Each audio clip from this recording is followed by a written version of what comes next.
a time that you miss. Let's take a sec to think back. Bringing back in the day.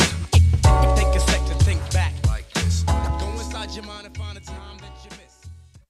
Yeah, it's a good look. That's something different, that mic. What up? What we up? Live, man. We live? We live. Oh, we'll stop playing, man. It's Get off going this down. phone. Welcome to the Hello New World podcast. We have Joamil here of Laced, Boston. The one and only. I mean, Definitely the only lace. Facts. Only lace store that matters anyway. You could be anywhere in the world, but you right here with us. Thank you. Absolutely. So, in typical Hello New World fashion, we're going to get right into it. Like I said, the owner of Lace, man. Lace stands for Living and Creating Experiences Daily. Did I say that right? Yeah, you did. Yeah. Living and creating Surprised you knew that.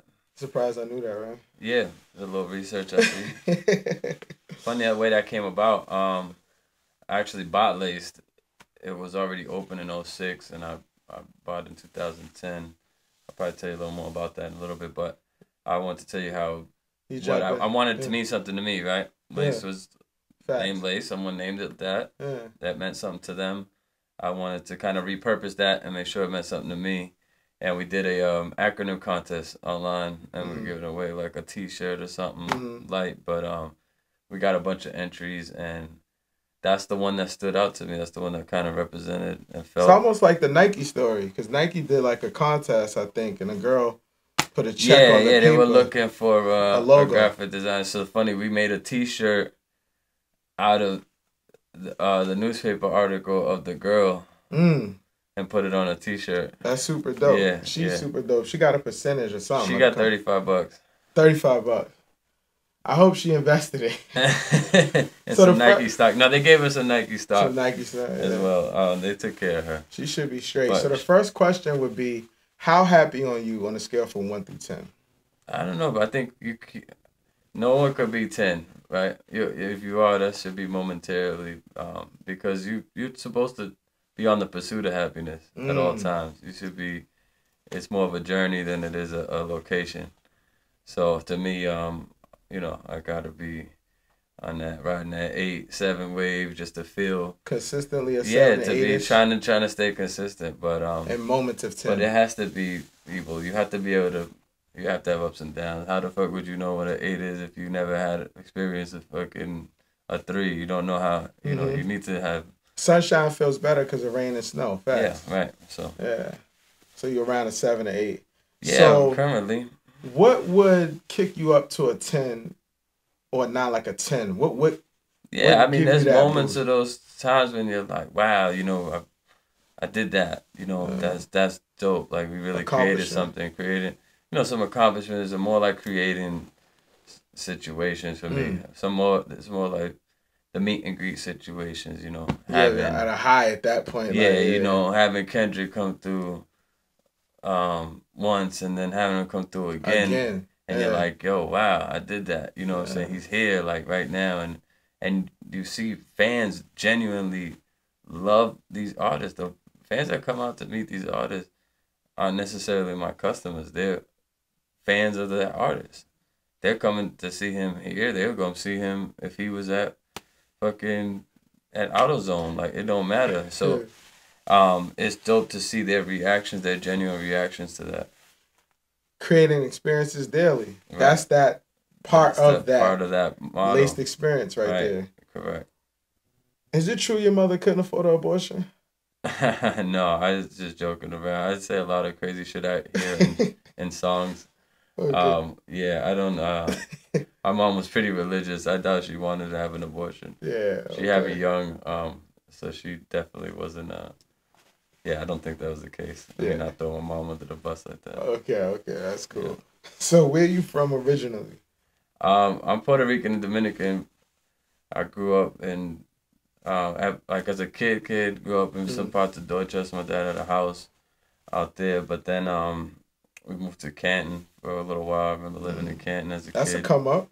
Yeah, and then my dad went to prison. That wasn't so good. And then we moved to JP with my grandmother. And then my grandmother bought a house in Rosendale. So I grew up mostly in Rosendale. What do you go to prison for? If you don't mind. My dad's Dominican. You can imagine what he might have went to prison for. He was Perico. El Plugo. Okay. So, how was life for you growing up in Boston? Everyone's Boston. Everyone lived a different. Yeah. I think I lived more of a. Rosendale was still kind of a suburb at that time. It was, I know there's a lot more minorities there now, but at the time, I really wasn't too many. And the ones that were, we were all friends. So I think we grew up a little bit more sheltered in a way. Obviously, still close enough to the city to access, downtown and play ball against, teams from other places and experience all the fucked up shit that Boston had to offer during my youth. But at the same time, be able to go home and sleep away from it, not sleep in it. Right. That's important. That's actually real important to not having to be around it 24/7. So would you say you grew up with both parents, or was Pop kind of? No, my dad did 18 years in prison. I grew up with him until I was 6, and then I would go visit, every 4 or 5 years. He was in federal prison. They moved you all around the country. Sometimes it wasn't really accessible, but times that he was closer, New Jersey, Pennsylvania, and then eventually he was in Massachusetts. I grew up with my grandmother mostly. My mom, somewhat, but mostly my grandmother. So did moms own any business like that entrepreneur? Yeah, my dad owned businesses. My dad had a bunch of businesses. I remember pretty much growing up at his store. He had a men's clothing shop on Dudley Street on the corner of Dudley and Wendover, and it was called Angel Fashion. It was like a men's warehouse, like fine suits and shoes and ties and fine menswear, and just Wendover. And he was on this side of Wendover, and then on the other side, there was a small little building that was a jewelry store, and he owned that too, and he named it Joamil's Jewelry. So I used to say I had a jewelry store as a kid. So that was pretty cool. That was like my mom's business that he started for her, one of her first businesses.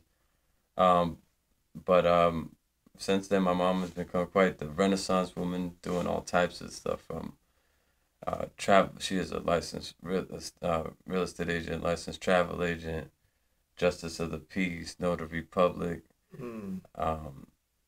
hairdresser. She did some law school. She currently does landscaping, snow removal, and light construction. And these are just off the top of my head. There's a lot more. So yeah, I got a lot of that spirit from her. Okay. A lot of that you can do it yourself. Like you can run your own business, feeling spirit. That's very vital. Like seeing it growing up. Right. It puts even if you think you're not picking up on it, your subconscious and your memories, it shows you that you could do it too because it's right there. Yeah, it just seems so natural to like make my own money, like figure out how to make my own money. Yeah, versus like there's what is it, active income, and then I think passive income. Like active income is when you're on the clock getting paid, but when you're sleeping and making money, that's how you build wealth, right? Yeah. Well, so I wouldn't know yet. DJing, is that like a passion or a hobby? So it's kind of a hobby, but it falls in line with what I like. I like music. I like to explore new music, and it's a way for me to be able to play what I want to hear at the clubs, and wherever I'm at, really. And every year I started challenging myself to learn something new. And I remember I'd always been interested in DJing. I'd ask my friends when they come through, yo, show me a little something. And I didn't know a lot, but I felt like I knew enough that I could take a chance. So on my birthday, my friend was doing an event, and I said, I'll have some people come through. We'll celebrate at your spot. Yeah. But you got to let me jump up there and DJ. And he was like, all right. He's like, you're going to, whatever. It's on you. You're going to embarrass yourself or not. So I took that chance to see if I was going to embarrass myself And I think my song selection was dope. Obviously, my transitions probably wasn't where they should be, but it was a lot of fun. And I remember going out the next day immediately, and I went and bought myself a little DJ controller because nowadays, obviously turntables are the staple of DJing. But a controller is like all in one little miniature thing you can take with you, carry pretty lightly, and you could actually DJ on it. So I went right down the street to Guitar Center, I bought one. And then a year later, when I felt like I still wanted to do it, like I was having fun with it, I upgraded and bought a more professional controller.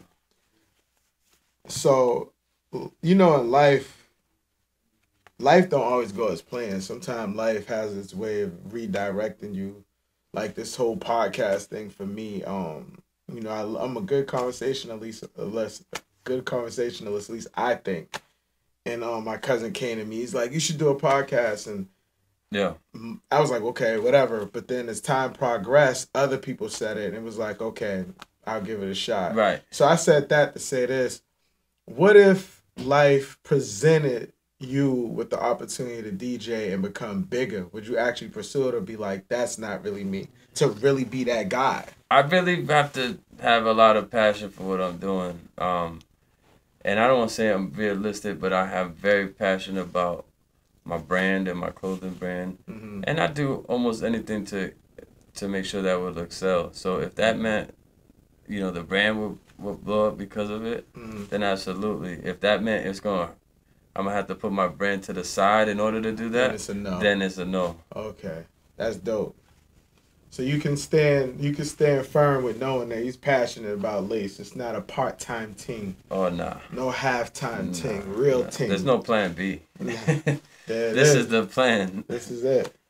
So with the boxing, yeah, is that a hobby? Is it staying fit? It's one more time where I wanted to challenge myself again to something new. I took a class at one of the gyms I was working out at. I was trying a little bit of running, a little bit of weightlifting. I really wasn't getting the results I wanted. And there was this opportunity to do a charity boxing event called Haymakers for Hope. And what they do is they take 30 people with no experience ever, boxing, fighting, nothing. Mm-hmm. They train you for 4 months at a real gym with real trainers, boxers, and, all separately. You're not all at the same gym, right? Different places. And then you all fight. They pick a day, and everybody fights in a real sanctioned amateur boxing match at the House of Blues. With the, headgear and all that? Yeah, headgear, mouthpiece, referees, judges, everything. Real deal.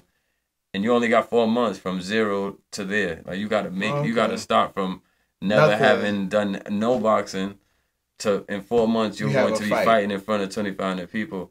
So it was no, if I didn't train, I'd play myself. It was going to show.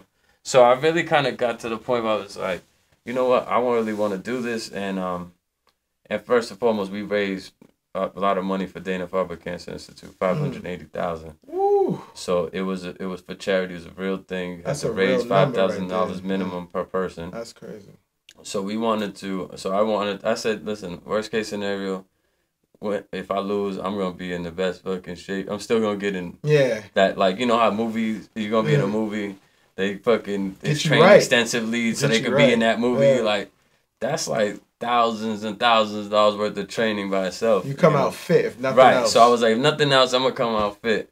I had the opportunity to fight a cop, and so at that point I'm like, hold on. Who else get to say they're going to beat up on a cop and know exactly what day you're going to beat them up and you're not going to get locked up?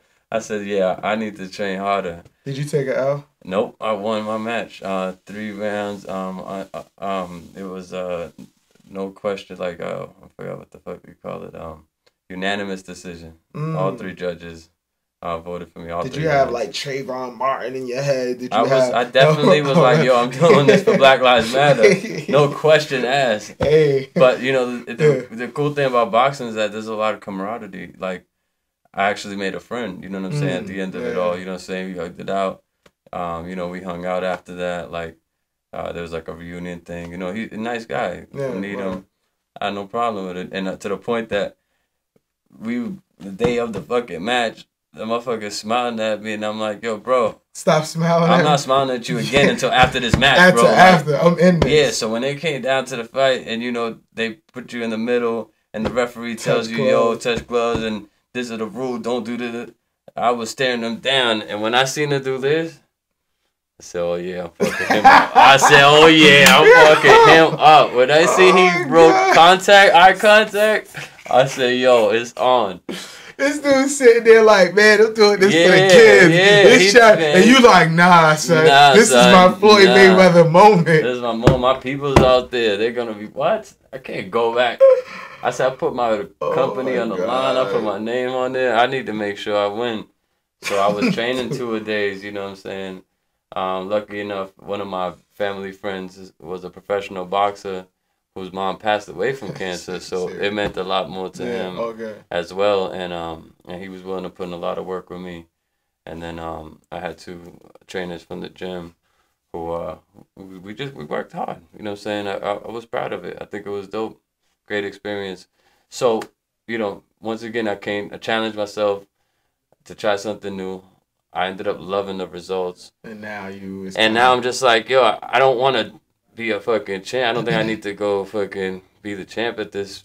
You know, like I said, it's not my passion, but I enjoy it. Yeah. I love it. I'll take time. It's a lot of discipline, you know what I'm saying? And it kind of helps me focus. It's my yoga mat. You know what I'm saying? I go to the gym and I don't worry about nothing else except working out and trying to get a little bit better at it. And at the end of the day, you never know. I might have to throw some hands. I'd rather know how to do it than not know how to do it. Yeah, someone come in and steal some off-whites. You can knock them down. I know you seen the video. I had to act the dude. He was trying to steal something at the store. Oh, I didn't see that. Yeah. I seen the other dude. I don't know if y'all caught him. You was like, do y'all know who this is? He was like in the window. Wow. Yeah, I don't know. He tried to break the window or something. I'm like, is this a publicity stunt? Publicity stunt? We were going to put him on a t-shirt, but like, you know what, man? Fuck that. So, coming up, was the dream to own a store? Like, you know, some people want to be a firefighter. It's funny enough because I always collect the sneakers. My brother collected sneakers. He had wild pairs of sneakers, and this was before any resale shit. You just collected them. You just had mad pairs, and you just wore them. Right, and if you got them early, it's even doper. And you never really knew what was gonna drop until it pretty much came in. No internet, yeah. Yeah, so it was fun to collect sneakers and have dope shit people had never seen before. And so I've always kind of had that. And then I remember people telling me, like, they wanted to open a sneaker store. And I used to shut their dreams down. Like, nah, bro, you know, how you going to open a sneaker store? How hard like, is that? That sounds crazy. Like, what do you mean? And then, you know, it ended up being one of my cousins who had said he wanted to do that. He went to jail for a couple of years. And when he came out, I had a sneaker store. And I was, you know, I almost like, I remind him, like, yo, my bad, I said that to you. Like, thinking back, like, I might have shot down your dream, not even realizing what I was saying to you. So, it wasn't necessarily my dream. It kind of all fell in place. I was already doing real estate. I was in business, so to speak, for myself, right? I'm a subcontractor at a real estate firm. If I don't fucking sell or rent anything, I don't make any money. So, you say you're in the real estate? I'm a licensed real estate agent, and that's what I was doing right before this. I actually sold $1 million condo and made a nice little commission and put that whole check towards this. And I was like, you know what? This don't work. I'll go do real estate. But here we are 8 years later, and I made it to the Hello New World podcast. So I'm going to insert something right there. He said there's no plan B. That's where he's at right now, but realistically in life, we throw more than one dart because life is a marathon, not a sprint. So that's good that you actually, there's no plan B in your head, but worst come to worst, there's something you have other than.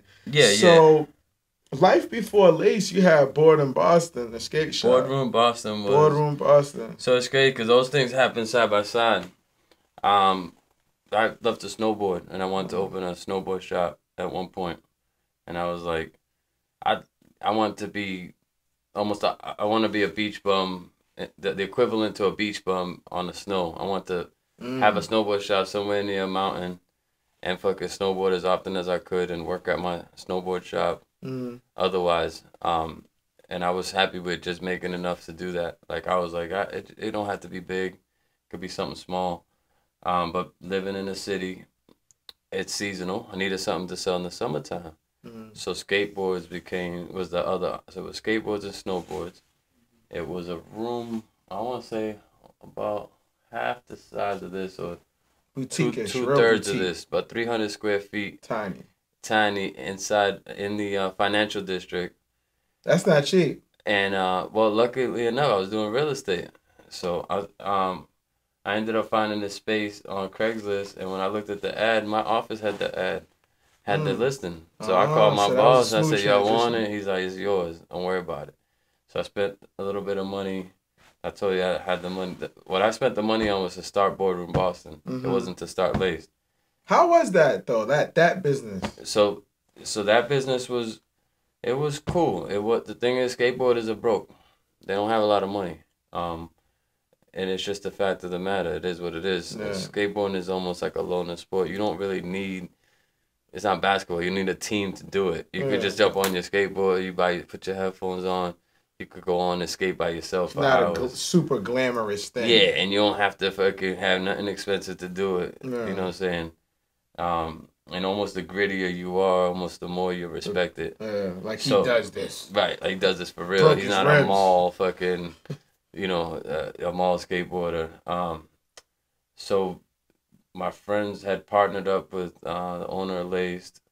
They had owned it for a year or two with him. It wasn't working out. The original owner had some issues with his wife with some health issues. He's ready to go. My boys are ready to go. They're like, "Yo, you gotta come see this. We're ready to get out of this." You kind of was like, "Nah." I said, "Nah." I said, "I'm building my shit right now. I don't have no more money. I want to save a little bit for rainy day in case this don't work out. Whatever I gotta do." Turned it down twice. Third time, he's like, "Yo, just come see it."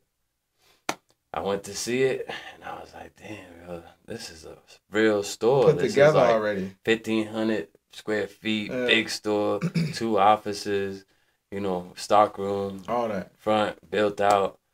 I said, I want this, but knew I didn't have all the bread I needed. So I ended up reaching out to some family. Your cousin? Yeah, my cousin, who was able to help me out, and he became a partner. I was a managing partner. I was gonna ask you, when you eventually bought your cousin out, right? Was he willing, or did you kind of bully him out of it? No. He's older than me. He was more of a mentor to me. Okay.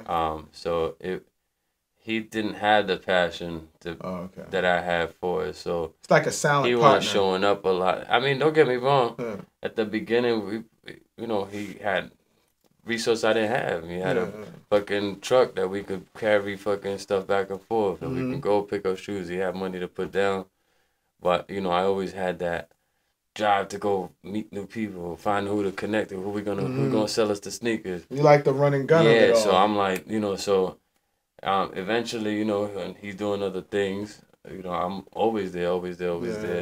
And I don't know. It just there was definitely a bad time when it wasn't making no bread, and I'm sure he was like, "Bro, like my bread's just sitting."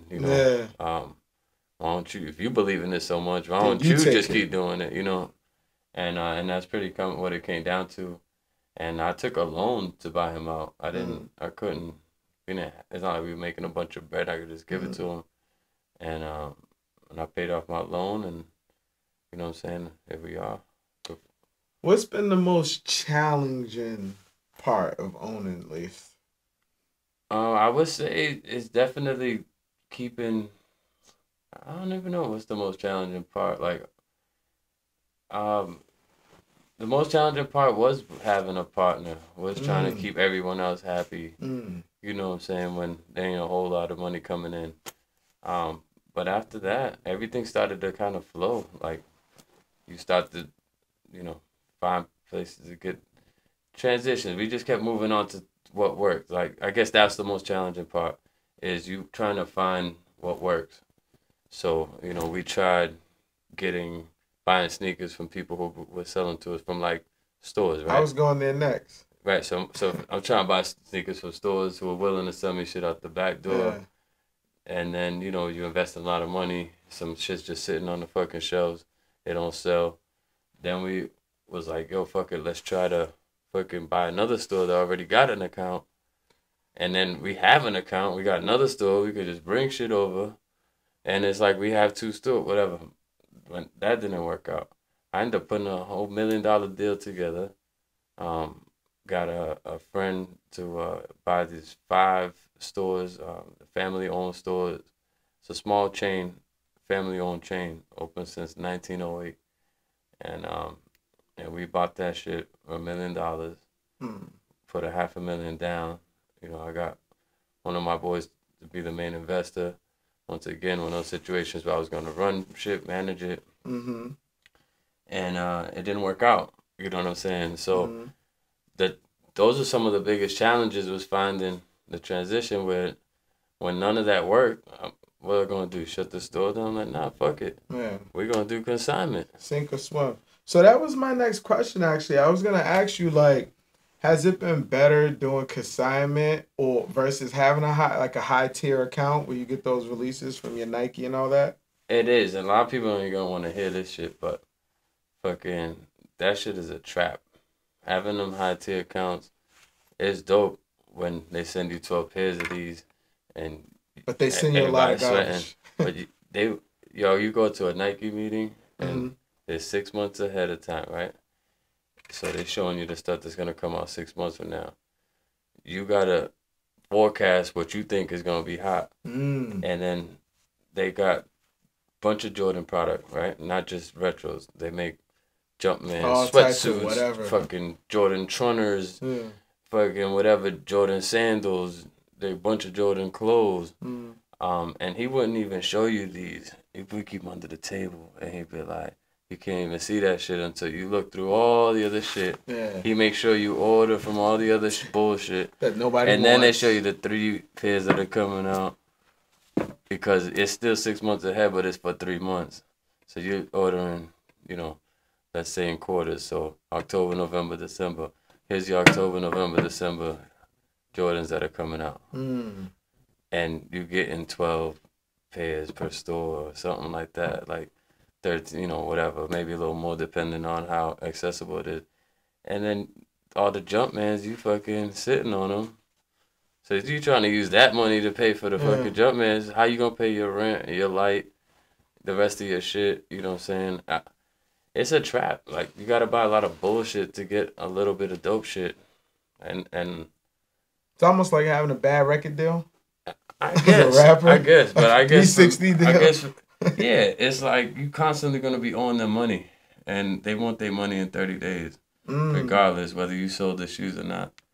And if you overorder, that's your fault. You know what I'm saying? They don't care if you ain't selling fast enough. It's almost like that Jay-Z shit, you know. Yeah, you can't make the money, F you, pay me. So now you got the Jay-Z behind you. Any problem selling, you could go to Jay-Z. Travel writing, you can go to Jay-Z. You know, but not paying, F you, pay me. Yeah. It was almost, and then he said, and when you can't sell another thing, you blow the joint. It was like that Mafia movie, like a reference. Exactly. Where they just blew the joint. Yeah. It's like you can't borrow another $1, you light a match. You know, and that was and that's kind of like the case where they will run you to the fucking ground so Nike, you can't pay them no more. And when you can't pay them, they take you to fucking court. And I'm not here to shit on Nike or shit on any of these brands. My point was, how much doper is the business model if I be like, yo, here's that, oh, let me hold that work. Or this shit ain't sell, my G. You have your shit back. Yeah. That's consignment in a nutshell. Yeah. If it sells, I pay you. I make a commission. If it don't sell, it's like real estate. It's really just real estate for sneakers, if you think about it. Yeah. If I sell your house, I make a commission. If I don't sell your house, you keep your house. I keep it moving. So you existed, you might have not existed as a store, but you existed, meaning you're old enough to remember the game before the internet, the StockX's, the GOATs. Right. Y'all, little plug for y'all. I need to check. You know? But anyways, what do you think the StockX's and the freaking flight? Cause you think they hurt the game? They help the game. The internet helps. It hurts. It's a culture, right? That's like saying like the mumble rap hurt or help rap. It's its own thing. It is what it is. It's part of rap. It's part of hip hop culture. So that all that stuff is part of sneaker culture. It has to grow. It has to evolve. It has to become. I think StockX is an amazing thing. Motherfucker is fucking genius for it. He made a fucking stock exchange for sneakers where you can go and get live information about what a sneaker has sold for in the last 6 months or last year. You know, month by month, like, yo, this sneaker sold for this much then, or this is the last time it sold for this. Sneaker, the size bracket. Right, size, you can break it all down.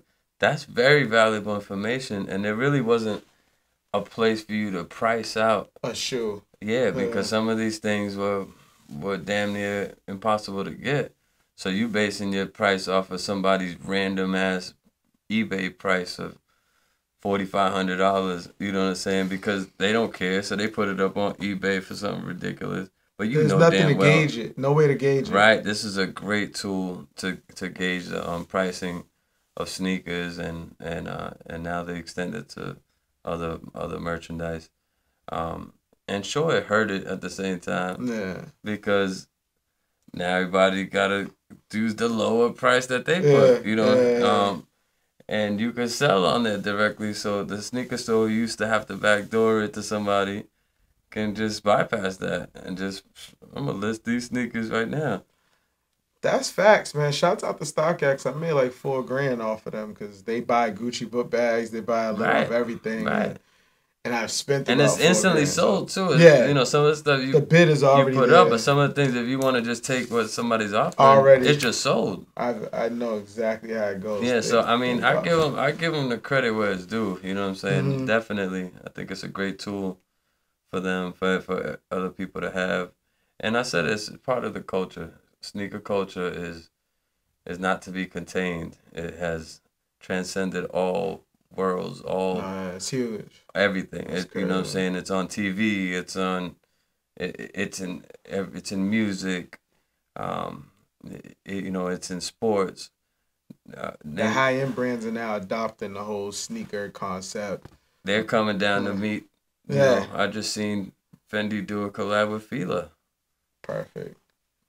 When did you see something like that happen? You know what I'm saying? So it has to evolve, it has to grow, it has to change. You can't really call it a bad thing. Yeah. I wouldn't call it a bad thing. And, you know, I'm not going to be like, oh, it's absolutely the best. Of course, we're comfortable with where we were, where it was, and it'd be nice if it stayed the same. But, you know, I think things have to grow. So Supreme's a main brand that you carry. Why Supreme? Supreme has managed to maintain a 20+ year run of exclusivity. About 25 years almost. Something yeah, like that. So they can they know they can sell 1,000 or something, and this is literally a quote from one of the owners. He said, "If I know I can sell 1,000 or something, I make 600." Yeah, I think I've heard of that. And he would just keep it exclusive, and they pretty much only sell Supreme at Supreme. There's like a few random exceptions where they sell it at Dover Street Market in New York. But they only sell Supreme on their website, in their stores, and at these 1 or 2 other locations that aren't Supreme. But there's no wholesale for Supreme. You ain't going to never pick up Supreme at Macy's. You're never going to see it in the mall. So it's almost like Louis Vuitton. Correct. So they kind of took that whole business model of we don't discount our shit. They get rid of anything they, you know, at the end of the season, it's gone. Like, that's it. They don't put it on sale. They don't mark it down. They don't fucking liquidate it. They don't sell it to fucking TJ Maxx and Marshalls, you know, as opposed to some of these other brands. It's just gone. It's just gone. And then that creates that rarity. And now that T-shirt that was $38 might be $380. This interview's enlightening because I didn't know that. I used to be like, what is this? I know they started in NY, the hip hop culture adopted them, but how did it get like why? Yeah, but that's why sense. it got what it is. I mean, it's a skateboard brand. At the end of the day, it's a skateboard brand, and it's based off of '90s nostalgia. These dudes are my age, a little older than me, and they like what they like. You know what I'm saying? They like what they used to like, and that's the type of shit they make. And they could give a fuck about how anyone feels. They don't care about customer service. None of that. Can't call them and complain. They'll tell you to fuck off. You can't walk in the store because there's a fucking line all the time. And you know what I'm saying? And if you complain about it, they really don't give a fuck. And I was like, wow. Like, how do you? That's the type of business I want. You know what I'm saying? Like, so I've always kind of like enjoyed that. But I really respected their business model. And the stuff has resale value, At clothes, I could make money on clothes, not just sneakers. For a while it was just sneakers, and then I would just wear Supreme shit. I never really thought about selling it, and then I want to say about 3-4 years ago, it really started picking up more. You can really buy a $38 t-shirt and sell it for $150. That's dope. So if you could open up another lace, where would it be? Gotta be in another country. I don't really want to do another laced in the States? In Main Street and fucking Lawrence. You know what I mean? And name any city and fucking on their Main Street, whatever. That's not. I tried that already with other stores, and everything's not Miami, a hub. Not Cali, whatever. It has to be that somewhere stuff else. is over. That shit is oversaturated. And plus, I wouldn't mind being able to live, travel back and forth to another place. But Atlanta wouldn't be a bad idea. I think I like Atlanta. I think if we could duplicate some of the stuff we do here with the artists, it'd be much easier to do over there. There's a lot more artists in Atlanta. More artists travel to Atlanta. And I think it'd be I think we could kind of do some of that dope shit we do with the experiences and the meet and greets there. My last guest, Mike Anthony, he just relocated to Atlanta. Atlanta's definitely booming. Are you interested in like an investor, not like a franchise, but like let's just say someone had the bread and they're like, I want to open up my own lace, then you get a percentage. Would you allow that? If they had the bread? Listen, man, I'm not gonna never not want to discuss money with somebody. But I've had, my share of experiences with partners, and it's not really something I'm really looking forward to. But shoot, if I'm out here, let's go I want to open a lace in Dubai. And I got the bread. You know what I'm saying? Why the fuck not? Yeah. So, yeah, I would. So you did a lot of meet and greets, right? Is there one that just stands out? That's just like, yo, this. There's more than one, but there's one that I tell people the story about often, and it was Waka Flocka. That man is fucking 6'4". Yeah, I was back there when I still have the picture. He's fucking animated as fuck. Yeah. Yo, he's like moving wild and he's all over the place. And we had this little office in the back, and we probably could fit 6 or 7 people back there, and we was smoking back there. And I remember that video had just came out. It was the bus driver who uppercutted the shit out that chick on the bus. I think I remember and he was that. like, "You gonna learn today." And anyway, it's some World Star video that he hadn't seen yet. So it's a pop culture that he ain't been aware of, and when we were smoking back there, we showed him the video, and he was like, started going by. I said, yo, and his arms are big. And we're 6, 7. If you could fit 6, 7 people in there, there's about 8 or 9 of us. So we tight. And he starts laughing and shaking his dreads and moving. And yo, he's like, run that back. Now, let's see that again. And just his energy was so genuine. It was so dope. That was definitely one of my memorable ones. And then MGK, a lot of people showed up for him. I didn't get to really kick it with him like that, but Machine Gun Kelly was his fans are real diehard fans. And you remember at Columbus Ave, we have 3 big windows, and the fans were like, MGK. MPK. Like, and I'm talking about 100 people at the same time. I said, yo, Yeah, y'all gonna chill. Y'all gonna break glass. the glass. I'm like, chill. Yeah. Chill. So that was super memorable to me. Those really stand out for me. Some that stand out for other reasons are like the first time Kendrick came to Lace. He came through with Absol and maybe somebody else, but Absol smoked Matt Butt. I had the office in the back. We in the back smoking. Not too many people showed up, maybe 5, 6 people.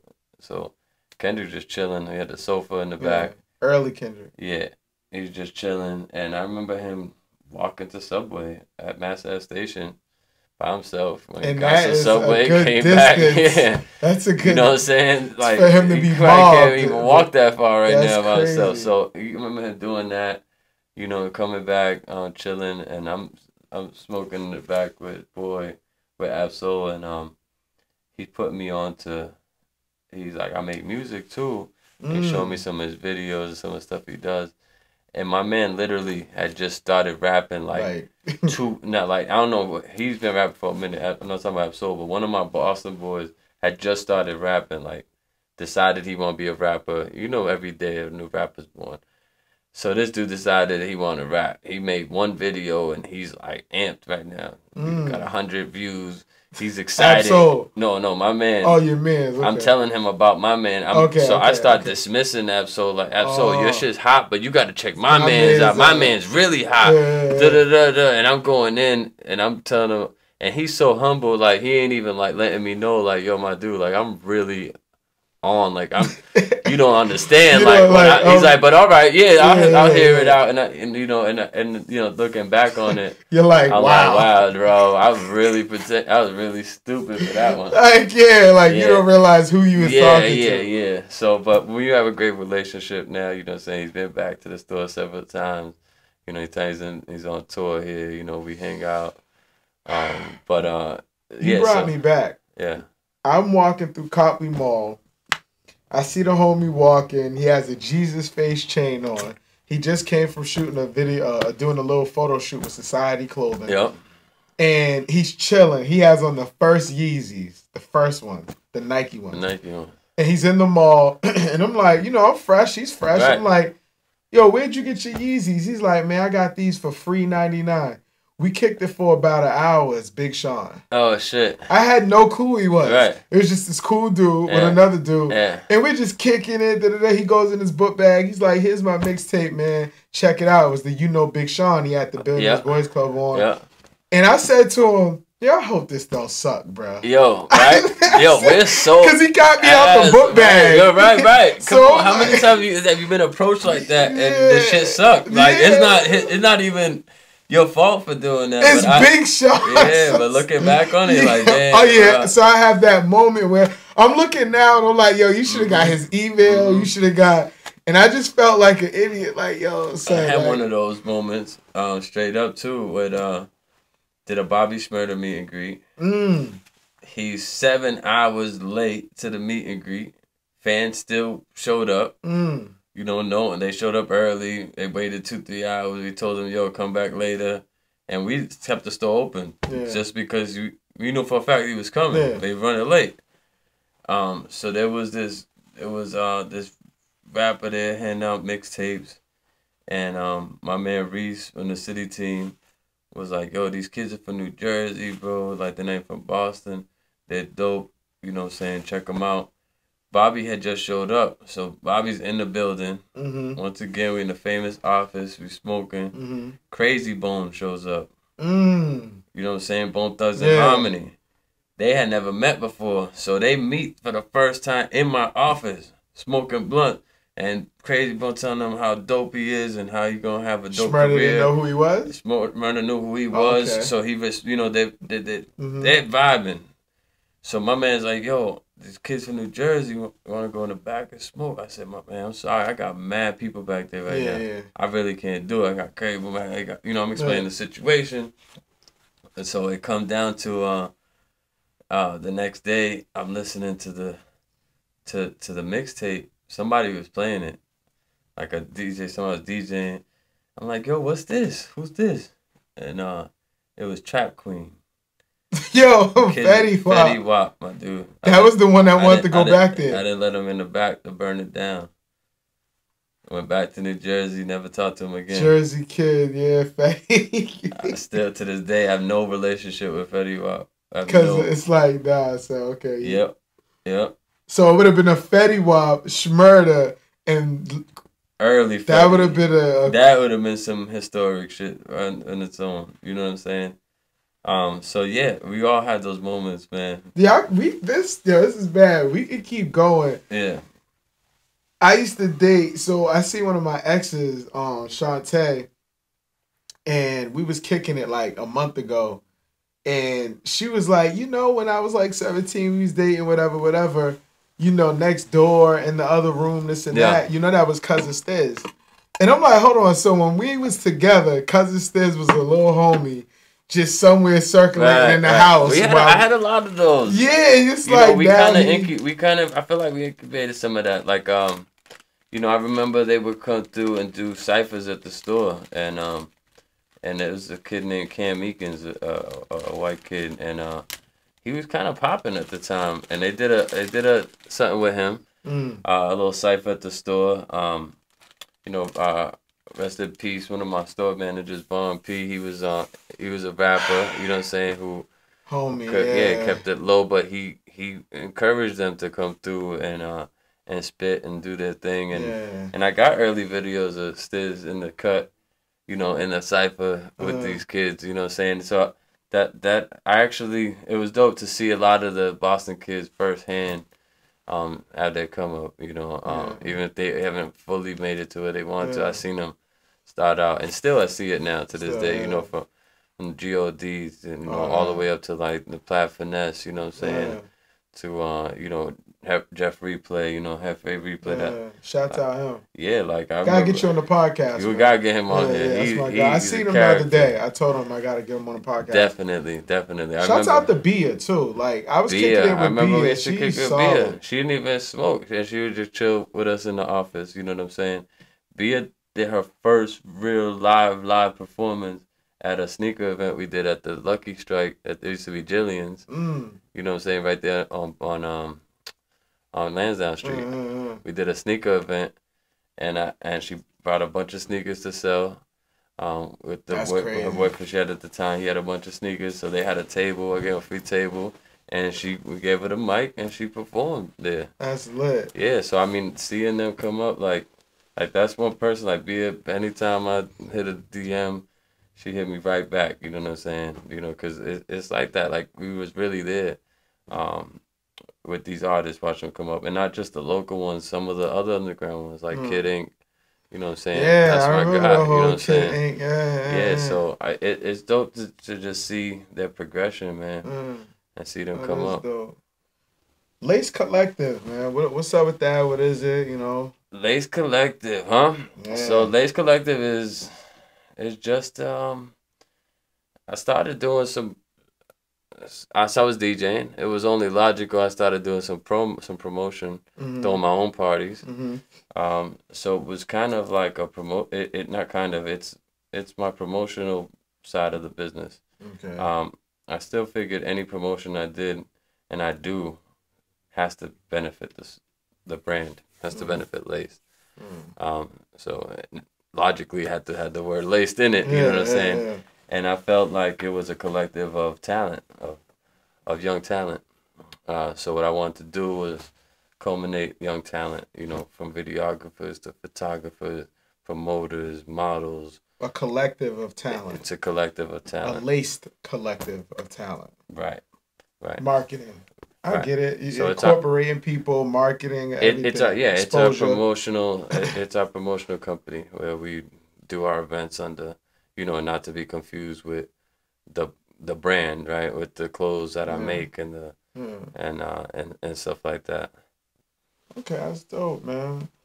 So, is there anyone you admire that's in your lane? The Kamloops, which is now gone, the bodegas, the sneaker junkies, the Supreme. I mean, ultimately, store-wise, if there's anyone to look at, I mean, the kid, Ronnie Fee from Kith. Okay.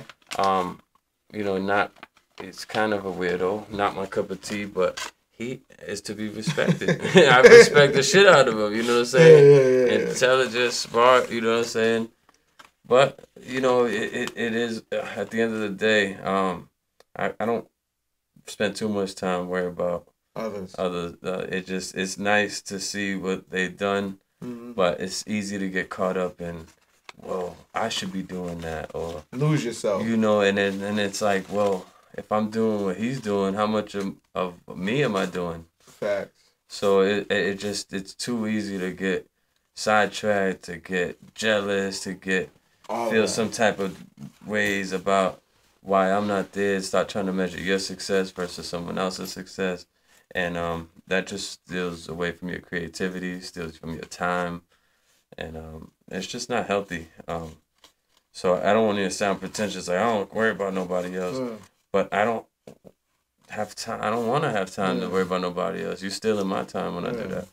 Lil Wayne say he doesn't listen to anyone else because he doesn't want to be influenced by anyone else. So I get that. And true, and you know what I'm saying. And it's easy to do a influence by Off-White fucking belt right now. Yeah. You know what I'm saying? And I get that. I say, yo, why you make something like that? As simple as the idea was, it wasn't mine. Yeah. Sure, I could go try to make it right now, but then I'm just every other fucking knockoff brand that tries to make something that looks like somebody else's shit. Even though Aldo has made a whole business off of taking, they literally spin off of every high-end designing shoe. There's a market if that's what you want to do. Yeah, if you want to be that person. I want to create experiences daily, and the reason I say this is because I really want to create untangible things. Sure, I don't make products, but the experiences you can't wake up and be like, I'm gonna go buy that. So really, that's what I'm into. Making you feel some type of way about what you're getting from me, be it an event or a product. That's dope. So, do you have a mentor? I have a lot of friends who I can seek for advice and for reasoning and just overall, like when I'm just like about to do some dumb shit or I don't know how to reply to something. People I can talk to. What's some and dumb one shit? of them. What's some dumb shit for you? When you might blow up at a situation that you could deal a little differently, and I'm sure me and you have some of the similar friends. Christopher Sean is my go-to. I grew up with him, childhood friend of mine. Right, so Christopher Bennett is my guy. Like I will literally go. Chris, Chris, I know this is a moment you were like, I know you. You seen us together, like. Yeah. Yeah. So Chris is a go-to for a lot of people. So Chris, he needs to do like some type of therapeutic something because I hear that a lot. I just want to throw that out there about him. And it's almost like I get jealous. Like I ain't supposed to be doing that. Nobody else, And I don't mean it no way. It's just like he is so articulate and level-headed and as a good friend should tell you when you're wrong, you're wrong. That's and when him. A good friend tell you. You right, keep he don't going hold in that back. direction. He's giving you what you need to hear. He's the closest thing I have to a mentor, but he's my peer. So it's not like I'm looking at a big brother and type of situation. Unfortunately, a lot of my older, relatives and the people I looked up to that were older were not in legal things that, I should have even been aspiring to. And sure, as a kid, I wanted to be that. I wanted to be everything you see and paid in full. I wanted to be the boss. I wanted to drive the Benz. I wanted the gold chains because that's what I wanted to emulate what they were doing. Yeah. And as I grew older, I realized that's not right. That's not good. You know what I'm saying? And that's why I'm happy where the business is because we promote entrepreneurship amongst youth. You know what I'm saying? And when I was a kid, when I was a youth, there wasn't a whole lot of things you could sell besides drugs. Now these kids could flip clothes, they can flip sneakers, you know what I'm saying? They can flip a bot. They flip some shit don't exist. A fucking software. They can make an iPhone app, that make money. They're making money off Instagram, YouTube. Like, Hello New World. It's dope. It really is a hello. It really is a new world. Hello is a new world. Like, go make your world. Exactly. Make your world. And not everybody's world's the same size. I try to tell everybody that. Exactly. Things that it might be amazing and out of this world to you aren't, as big to someone. It may not take that much. Like, we think humongous, right? Some people satisfied with a lot less, So let them build their world. That's what this podcast is about. People bringing their world to my world. Right. You know what I mean? Let's talk about it. Where will Lace be in 5 years? That's great, because 5 years ago I would have told you I'd have had stores in fucking Japan and this and that. And now I'm like, my fucking lease renewal's coming up and I don't want my rent to go up. So, I mean, my dream inside is like, I'd like to be, like you said, possibly franchise somewhere else. Definitely a little further with my own clothing line. Ultimately, I want to be bigger than Supreme. I want to emulate what they've been able to do. And one of the things Chris was able to tell me was, you've had Lace, at the time it wasn't 8 years, but I've had it for 8 years now. He says, so, Supreme was 20 plus years at the time. And he's like, so when you was 8, what type of shit you was doing? He's like, you was probably learning how to ride your bike, right? You was outside playing, you had to be in early. You're learning how to do things. At 20, what was you doing? You was out at the party, you was drinking, you was, going out with girls. It's like, you have to give yourself some time to get there. You can't expect to do what you're 20 when you was 8. It doesn't make any sense. Facts. Sure, some people have overnight success. Or it may seem that way with their brand. But you don't know how many other times they didn't get there. Or Big Sean said it took him 10 years to be an overnight success. Correct. So you got to, so I'd say that to give yourself some time to grow, sure, it's great to have that 5-year goal, say this is what I want to do. But if you don't give yourself that opportunity to also grow and be there, then you're going to always be feeling like you came up short. That's real. We're gonna switch it up a little bit. What's your top 5, man, rappers? Big. No question. I'm not trying to sound cliche. I like Pac, but he's more like 4 or 5, down there for me. At one point, Big Sean was in that. For sure. I was like a huge Big Sean fan when he was really underground. Yeah, I mean, I've moved. So what's your solid top 5? Like, right now. All right, but it don't gotta be in order. Just right. In any order, definitely fucking Biggie, Nas, no question. I'm trying to mix in somebody new in there because I really do like these new guys and I give them a lot of respect. I'm trying to think of who's in my let's see who I'm listening to currently, because that might be the easiest way to do it. You can throw Drake in there if you want. Don't be Drake's in mine. Drake, that's good. Yeah, all right, that's an easy one. Then Drake, so that's 3. I'm not gonna say Travis Scott. I was an early Travis Scott fan, but so we got Biggie, Nas, Drake. Damn, I can't even say anyone else right now. I don't want to say no cliche shit because you can. It's but I just don't feel it doesn't matter. Man, Jay-Z, you want to say Jay, but you don't want to be cliche. No, definitely Jay. So 4. That's 4. That's 4 easy ones.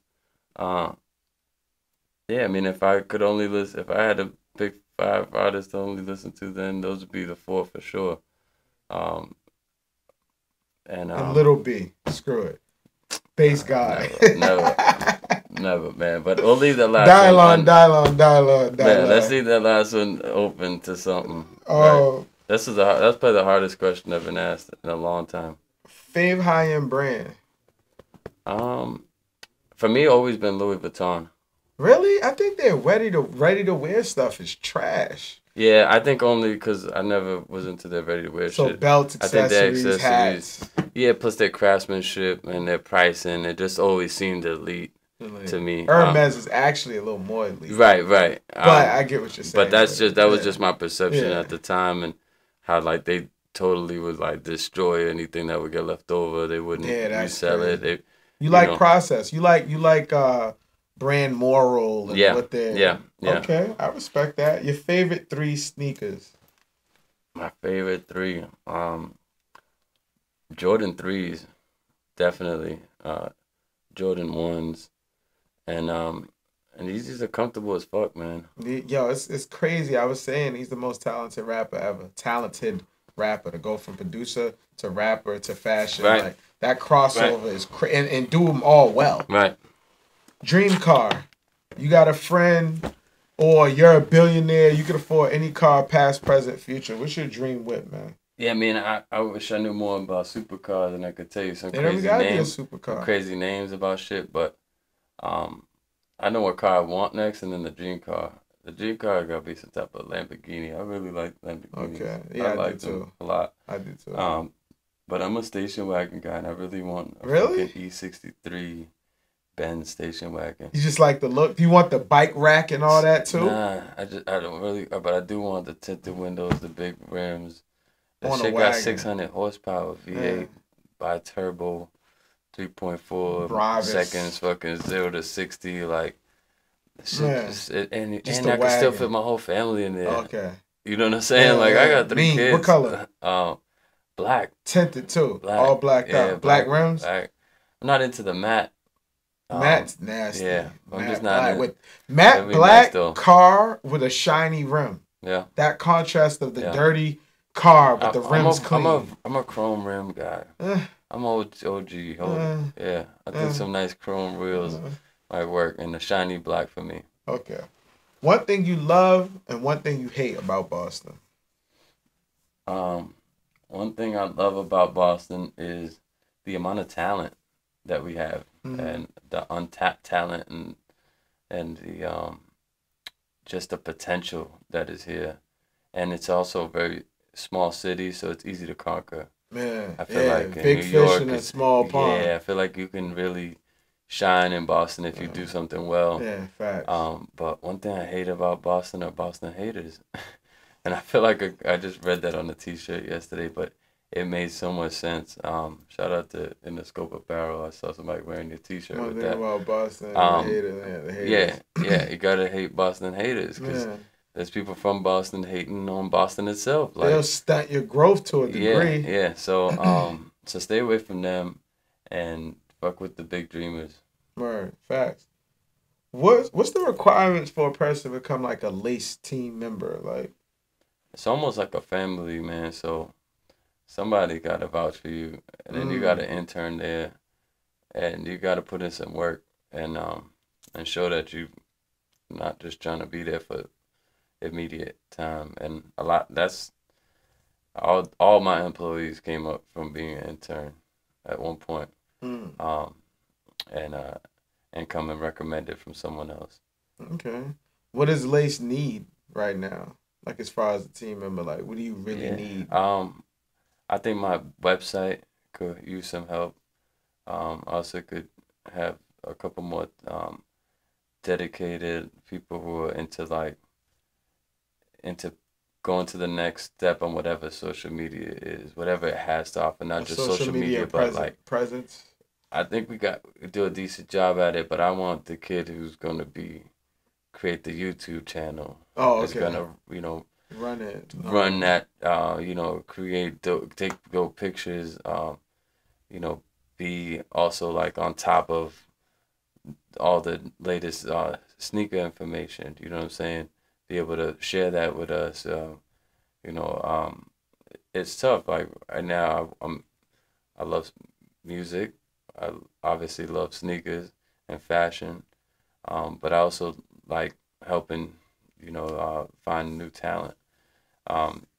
So I don't, sometimes I'm not constantly on the sneaker blog, and I constantly seeing what's next, what's coming out, and that's very, very vital to my business. So I think somebody with a little bit of those skills could fit in. Yeah, and even if they don't have to know how to do everything perfect, they can grow within the store, within the business. There you have it. You know what he needs. If you have any of those skills, then they come through and let's get it. What comes to mind real quick? It's like a little thing we do. What comes to mind when I throw this at you? First thing, blurt it out. Boston girls. Man, trouble. So we're on a run here. I asked Lou Armstrong when he came here. Yeah. I said women, and he said the devil. I asked Eddie Fish. He said savages. I asked you. You say trouble. So yeah, I want to get married. I don't think I do anymore. Life. Life. Opportunity. Death. Not the end. New York. Dirty. Hip hop. Love, passion. It's a lot of love and passion comes from hip hop. Smoking. Relaxation. Bodega. That awesome trapdoor. Carmeloop. Successful business model with a fucking shitty execution. I don't know. I don't care. Sorry. The South End. South End. Backyard. I mean. Thugger or Uzi? Thugger. Always. Kendrick or Cole? Kendrick, for obvious reasons. We got history. The vibe. Nas or Jay? Nas. Pac or Big? Big. Said that earlier. Yeezy or Off-White? Gear or sneakers? Sneakers. Easy. Easy? Okay. Nike or Adidas? Nike. BMW or Benz? Benz. All right. Yeah. Yeah. I'll do that. I'll take a Benz over. I'm a Beamer. Been a little like lackluster. Yeah. So I've never had either one, so I'd take either one if you got one for me. You got the Lex joint, right? Lexus has been treating me good for years. That coupe they got, I think it's the LFA. Yeah. Whew. Yeah, that's a monster right there. Last but not least, man, do you have any questions for me? Anything? Yeah, man. What do you plan on doing? What's gonna be next for you? Next for me, I kind of try to simplify my life. So I try to say my love life, and then I try to say my spirit life. Yeah. And then my finance. So when I say love life, that's, I don't want any kids. That would be success for me because I don't want any. This world's crazy. Yeah. So if I didn't have kids, I'd be successful. Gotcha. And if I had one female that I really love and could be with forever, I'd be successful. So that's that. Right now, not in love, no kids. So I got half of it right. Okay. My spiritual life, I'm a preacher's son. Yeah, I think I'm doing all right with that. Me and God have a good relationship.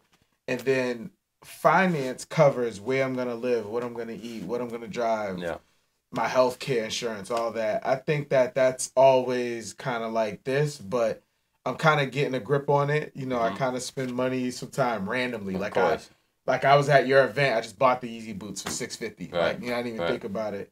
And then, the fourth bracket's kind of like my dream. So I feel like I'm always creating, and I just want to keep creating. Yeah. The podcast, creating it, never know where it would go. Yeah. Doing art, never know where it would go. Learning piano, never know where it would go. Designing. I want to get into some casting calls with the acting. Right. And just keep creating. So that keeps me alive. The dream keeps me alive. And I feel like if you're not passionate about anything, then kind of like, why are you alive? But some people are passionate about driving the bus, the MTA bus. Yeah, that goes kind of where I go with the. Not everybody's world is the same size, but doesn't mean they shouldn't be able to have. When I spoke to the Museum of Fine Arts, I'm gonna say this real quick. I said that when you are success, everyone says I want to be rich. When I get rich, if everyone's rich, this process right here will not happen. So say you're rich, and then you book a flight to go out of town to go to a meeting because you're rich. You're going to do $1 billion deal. Well, you get into an Uber, which was created by a guy who thought of the Uber, which was driven in a car, which was done by an engineer, and then you get off that and you go on a plane, which is a pilot. You get off that, you get on the elevator, which is probably designed by Otis, engineer, and then you go to a hotel room, which a person at a desk to book you in, to get you in, and they're at a desk that was probably made by a company, and then you get on the elevator again, you go, you tap your key card, which was another company that made the key card. You throw your stuff on a bed in a clean room, which is cleaned up by a janitor or whatever who had to clean that room. You turn on the faucet, you wash your face. There is somebody making sure you're getting that clean water, a bathroom, which was designed by another person. Right. Now, if you subtract all those people, or any of those people, that process doesn't exist. So we need all these people to have several dreams. So everyone can't be rich. So with that being said, we need everybody. Yeah, and not everybody's meant to do everything forever. Nah, yeah, surprise. It's so seasons. It's okay to have been the person working at the front desk, and then next year when you finish college, being an engineer or design whatever it was that made that accessible, or go on and so forth. So yeah, I mean, I think natural growth is a huge part of that, and complacency is death. It's just it's a slow, agonizing death, and that's how you feel, and that's how us creators feel. Like that's me for sure. So and nothing is beneath me. I'll bust tables at the fucking club I work at. You know what I'm saying? I'll carry tables out if I have to for a fucking client to make sure that they're comfortable. It's not always about how much you have, but how much you're willing to give, or how much you're willing to work, even though you have it. And so that's just equally as important as getting it. And once again, the how happy are you? It depends on where you've been. How you see things, man. Yeah. Perspective. If you're always happy, how the fuck you know when you was ever sad, or how do you know if you could be happier? Facts. So I enjoyed the conversation, man. Yeah, it's nice having you here, man. I gotta go DJ now. That's what we're doing. So check it out. He's going to DJ. This was the Hello New World Podcast. This is the Hello New World Podcast. Thanks for being here. And I always tell you, man, if you about to go rob a bank, don't. Last time it was if you smoking crack, stop. So wish I had a good one for you. Those two are good enough. If you about to cheat on your girl, don't. Yo, thanks for being here, man. We out. We appreciate you.